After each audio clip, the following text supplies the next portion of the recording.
is January 8th and time for this week's Friday Funnies. And since right now outside Chicago is sitting under about a foot of snow, I decided to do the Friday Funnies indoors in a form of a fireside chat. So it'll just be like you and me talking to each other, except of course I won't be able to hear you, but that's not really a problem.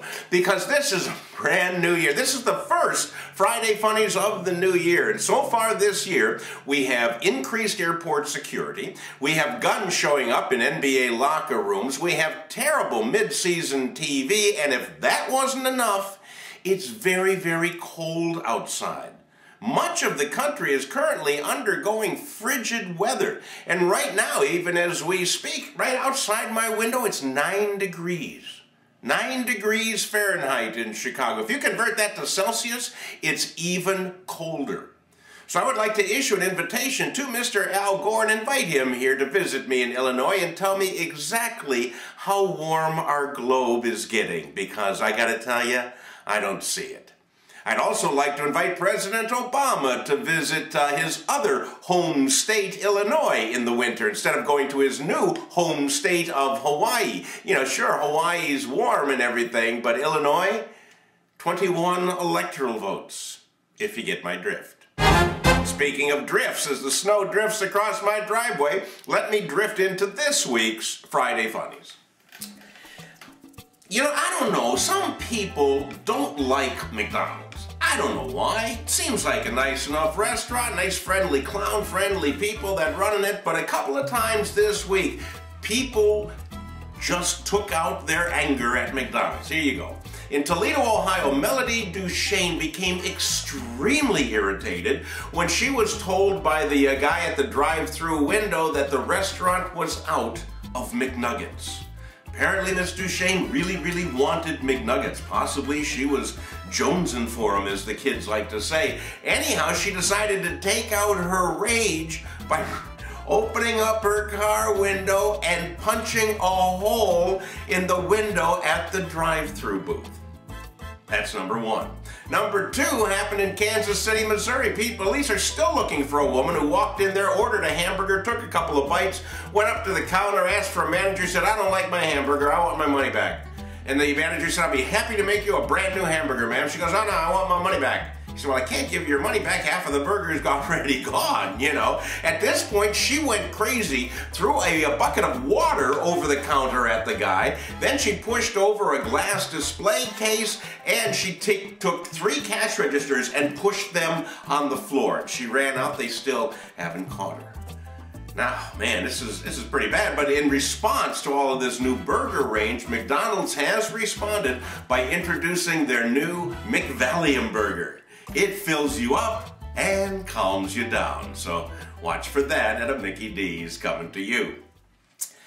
Joseph Stancato is a banjo player in Denver, Colorado. And he was working a gig on New Year's Eve. And after the gig, he was waiting at a bus stop on New Year's Eve, and he got into an argument with another guy. You know, first of all, 2 guys waiting at a bus stop on New Year's Eve, you know there's going to be problems. Anyhow, they got into a fight, and Mr. Stancato wound up taking his banjo, and according to the report, hitting the other man, and I quote, upside the head with it.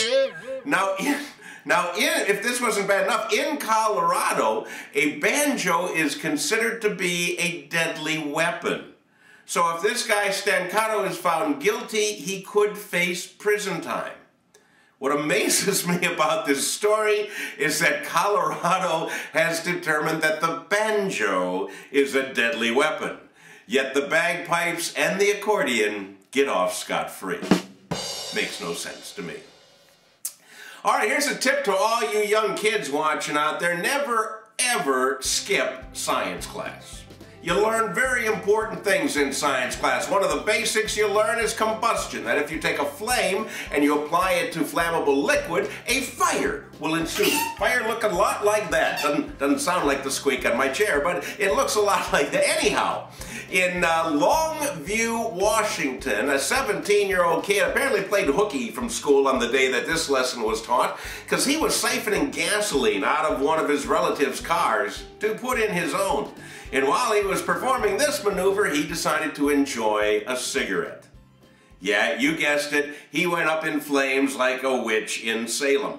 Fortunately for him, a banjo player happened to be walking by and was able to beat out the flames.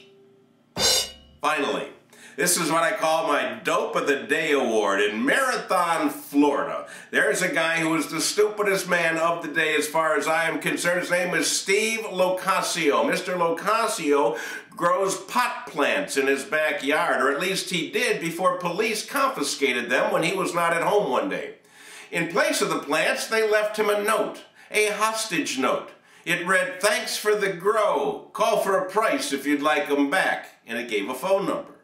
So when Mr. Locascio got home and noticed his prized plants gone, he called the phone number and arranged to make a transfer of $200 for his foliage back. They met at the assigned place, and of course it was the police that showed up, so they made a transfer of Mr. Locascio from his car to the city jail. What's our lesson to be learned from this? Kids, never, ever, ever trust kidnappers. Hey, that's all I have for you this week. Be sure to be with us next week. It's got to be warmer. In the meantime, visit me at www.facebook.com/Dale Irvin. Stay warm, my friends. I gotta get that squeak fixed.